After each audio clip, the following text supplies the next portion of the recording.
नमस्कार, मैं हूं मीनाक्षी गुप्ता। भारत एक ऐसा देश जहां की संस्कृति और अध्यात्म के आगे पूरी दुनिया सिर झुकाती है। कहते हैं आस्था का आधार होता है विश्वास, और विश्वास हो तो पत्थर में भी भगवान ढूंढे जा सकते हैं। बिहार का गया भी एक ऐसा ही शहर है जहां की हवाओं तक में आस्था की महक है। चलिए आपको ले चलते हैं मोक्ष के द्वार और बताते हैं इतना क्यों खास है बिहार का गया। हिंदू माइथोलॉजी में काशी, हरिद्वार और गया को मोक्ष का स्थान कहा जाता है। गया बिहार की राजधानी पटना से करीब 104 किलोमीटर की दूरी पर है। गया की 45 जगहों पर पिंडदान और 8 जगहों पर श्राद्ध होता है। यहाँ पिंडदान के लिए सबसे प्रमुख स्थल है विष्णुपद मंदिर। अपने बेहतरीन आर्किटेक्चर के कारण फल्गु नदी के किनारे पर बना ये मंदिर टूरिस्ट के बीच काफी पॉपुलर है। कहा जाता है कि गयासुर के वध के समय इस जगह पर भगवान विष्णु के पद चिन्ह छूट गए थे। माना जाता है कि भगवान विष्णु के पद चिन्ह आज भी इस मंदिर में मौजूद हैं। मंदिर के गर्भगृह में भगवान विष्णु के 40 सेंटीमीटर लंबे पांव के निशान हैं। 1787 में इंदौर की महारानी अहिल्या बाई ने इस मंदिर को बनवाया था। वैसे गया घूमने आने वाले टूरिस्ट के लिए मंदिर यहाँ के मोस्ट अट्रैक्शन पॉइंट्स में से एक है, लेकिन यहाँ भक्तों की सबसे ज्यादा भीड़ श्राद्धों के दौरान देखने को मिलती है। भोलेनाथ ने त्रिपुरासुर नाम का पुत्र गयासुर को वरदान दिया, तो वो 16,000 वर्ष जब उसके जग पूरा हो गए तो भगवान सभी घबराने लगे।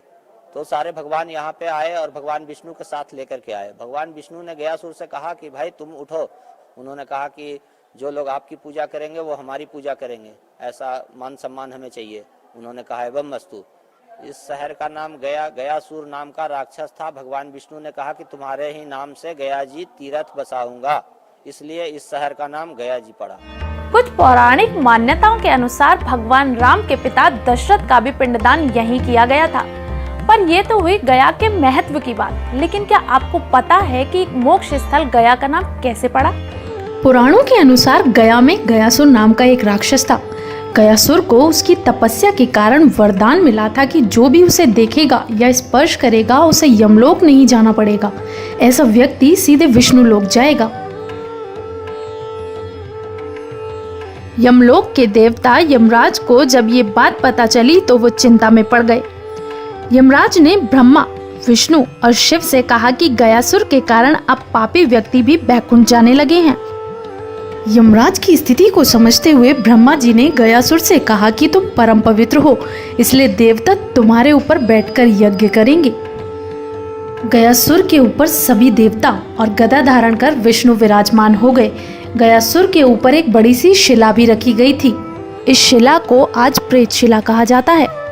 गयासुर के इस समर्पण से भगवान विष्णु ने वरदान दिया कि अब से यह स्थान जहां तुम्हारे शरीर पर यज्ञ हुआ है वह गया के नाम से जाना जाएगा। साथ ही यहाँ पर पिंडदान और श्राद्ध करने वालों को पुण्य प्राप्त होगा और जिसका श्राद्ध हुआ हो उसको मुक्ति मिल जाएगी। पुत्र का ही देने से पिंड से पितरों का उद्धार होता है। गया याम पिंडदाने च त्रिभी पुत्र पुत्रस्ता। माता पिता अपने पुत्र से आशा करते हैं, 3 आशा करते हैं। जीविते वाक पालनते मृताय भूरि भोजनम गया याम पिंडदाने च त्रिभी पुत्र पुत्रस्ता। गया जी में आके जो पिंडदान देते हैं वही पुत्र कहलाने का अधिकारी होते हैं। यहाँ पे देवता और दानव दोनों को समान पूजा दी गई है। यहाँ पे पिंडदान देने से 7 गोत्र 121 कुल का उद्धार होता है। यहाँ पे भगवान विष्णु स्वयं गदाधर रूप में आए हैं। उन्होंने गयासुर को अपने दाहिना पांव से दबा रखे हैं। कोने से यहाँ लोग आते हैं। कोई ऐसा तीर्थ नहीं है, कोई ऐसा जगह नहीं है जहाँ से लोग, विदेश से भी लोग यहाँ अपने पितरों का पिंडदान देने आते हैं। यहाँ 45 स्थान पे पिंडदान होता है।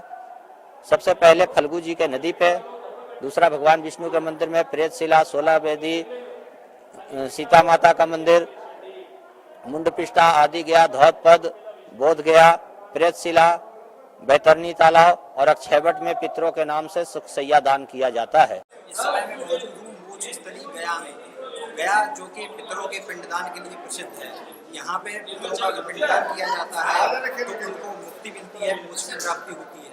आप देख सकते हैं मेरे पीछे कुछ लोग पिंडदान कर रहे हैं इस समय और अपने पितरों की मुक्ति के लिए, मोक्ष प्राप्ति के लिए ईश्वर से कामना कर रहे हैं। इस स्थल के बारे में मान्यता है कि गयासुर नाम के राक्षस के नाम पर इस स्थान का नाम गया पड़ा। आस्था भक्ति और विश्वास से जुड़ी होती है, लेकिन इसे कभी अंधविश्वास में नहीं बदलना चाहिए। आज के लिए हमारे